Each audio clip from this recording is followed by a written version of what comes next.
Hello everyone, I'm Sri Banerjee, student of the Criminal Justice Program at Walden University.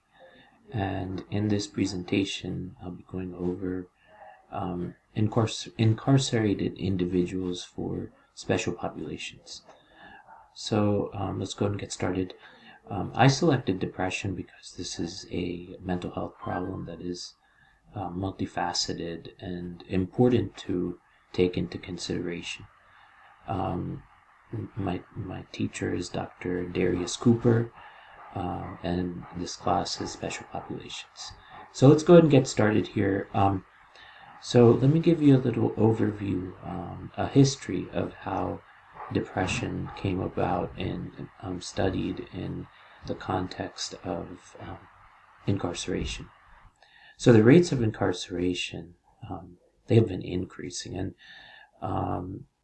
I had the fortunate experience of going to a prison, and one of the things that stuck out was that not only are individuals increasing for incarceration, but also there's racial disparities in that. So these are areas that need to be considered. There's just large numbers of mentally ill persons in jails that are appearing in the 70s. Of course, these numbers are accelerated dramatically in the 90s and 2000s. And this was particularly true in certain cities such as Chicago and New York City. It was also determined that in 1990, 1 in 15 prisoners at Cook County Jail had some form of mental illness. In 2015, the estimated prevalence of mental health was 33%. So what is going on here in terms of a better understanding of mental health and incarceration? Well, 43% of state and 23% of federal prisoners, that's about half, had a history of mental health problems. An estimated 27% of state and 14% of federal prisoners had this problem. They reported being told they had a major depression disorder or mental disorder being reported. So let me give you an overview about the special needs population and in this situation, depression. I gave you a history already.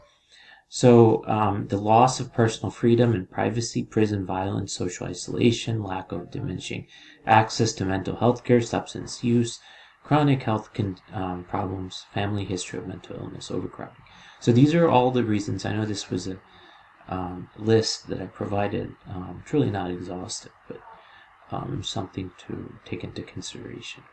One thing that I wanted to kind of bring out here is that there's a lot of guilt, and that guilt can lead to depression as well. So like memorizing the illegal acts that are making them feel guilty, that leads to depression. And finally, mental illness may be present at the time of admission to prison or develop during imprisonment and deteriorate due to the prison environment and conditions of detention. So these are important because people that are mentally ill, people that are depressed, they need more guidance and treatment. Wanted to kind of go into some more special needs populations and taking a look at that. Not going to go over too much detail because I've run out of time already, but the prison environment, like I said in the previous slide, can contribute to depression. Older adults with a history of incarceration have more depressive episodes, and also people with incarceration history can be linked to increased depressive status. And this is more true among African American men. And then stigma and social barriers, that's important to consider mental health service and the impact of incarceration. And that's something that is a common theme that is evolving as I go as I went through this. So the program I selected was the Assertive Community Treatment Program Overview program. And so ACT is an evidence-based model that bridges the gap between behavioral health and criminal justice systems.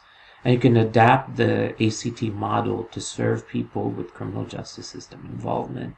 And clinical interventions like forensic, assertive community treatment have been shown to further reduce rates of criminal justice recidivism when modified to allow for the use of court sanctions to encourage treatment adherence.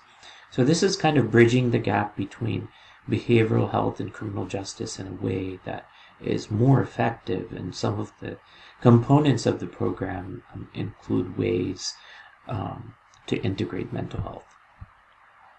Let me give you a bigger overview of this, and then we can conclude. So more of the overview of the program, very intensive, comprehensive, and the characteristics use assertive outreach, make sure this is community-based, and very importantly, there needs to be an interdisciplinary team. So in conclusion, we have a program. First of all, there's depression that has been present in the prison population, but this has evolved as the prison population has increased. So this has kind of led to the formation of programs.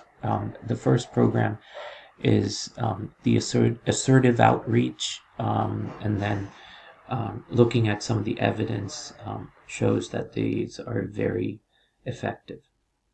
So I wanted to leave you with three references. One that is societal entry of prison inmates with mental illness.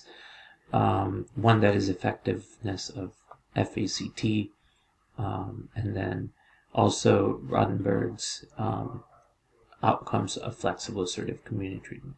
So this has been shown to be highly effective, and I encourage communities that have not used this yet to use this. Thank you for your attention.